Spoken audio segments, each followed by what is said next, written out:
Bon, alors pour la catégorie nature, je voulais commencer par quelque chose de fort. Et hier, le cosmos, en regardant les étoiles et le ressac des vagues, m'a soufflé la réponse. Alors je vais commencer par la deuxième loi de la thermodynamique, qui est une loi physique qui a été écrite ou rédigée à la fin du 19e siècle et qui explique plusieurs choses. Elle explique déjà ce que c'est que l'entropie. Alors l'entropie, c'est le niveau de désordre d'une structure. Et en fait, la deuxième loi de la thermodynamique, c'est ce que la nature et l'univers tendent à ce que les structures organisées se désorganisent. Parce qu'il est plus simple d'avoir dans la nature quelque chose de haute entropie que quelque chose de basse entropie. Alors, qu'est-ce qui est de basse entropie? Vous, moi, les structures verticales des arbres qui m'entourent, un building, une maison, une voiture, un système, une galaxie et l'univers. Ça, ce sont des structures finalement organisées. Et donc cette deuxième loi de la thermodynamique stipule que l'univers dans son ensemble tend à se désorganiser. Vous vieillissez, ces arbres dans 10, 15, 20 ans, 30 ans sont probablement réduits à l'état de poussière s'ils ne sont pas coupés par l'homme avant. Les buildings, s'ils ne sont pas entretenus par la main de l'homme, eh ben, le building a tendance, au bout de 50 ans, 100 ans, à être réduit en un tas de sable.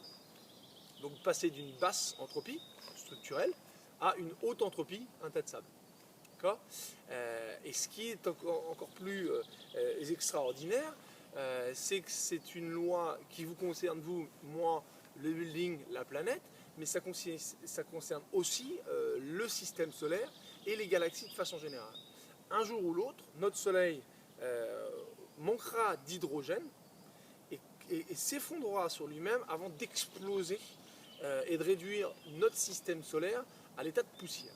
Alors, une fois de plus, pour les tarabiscotés du ciboulot, vous inquiétez pas, on a encore plusieurs millions, voire plusieurs milliards d'années avant que ceci arrive.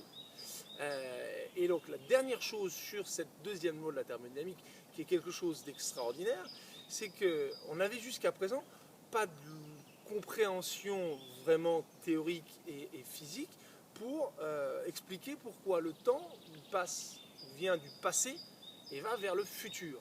Or, si on comprend bien cette loi, eh ben, la flèche du temps ne peut aller que dans un sens. Vous verrez rarement, ou même vous verrez jamais, ça je peux le dire, le vent former une structure à partir, alors que tous les atomes sont à sa disposition, former une structure complexe, comme une maison, à partir du vent, parce que la loi de la thermodynamique préfère, plutôt qu'une basse entropie, donc une structure, préfère avoir une haute entropie. Donc, en général, on tend plutôt vers la poussière, le tas de sable, que vers la structure organisée. J'espère que vous aurez compris quelque chose à ce baratin scientifique. Si ce n'est pas très clair ce que je vous ai expliqué, regardez en dessous les liens de Brian Cox de la BBC et de Wonders of the Universe, qui l'explique également très bien avec des exemples, etc., etc. Et puis je vous mets les deux liens Wikipédia sur l'entropie et la deuxième loi de la thermodynamique. Showbiz et la nature est formidable. Donc j'ai plein de liens et plein d'infos à vous balancer sur cette catégorie-là et c'est parti mon kiki.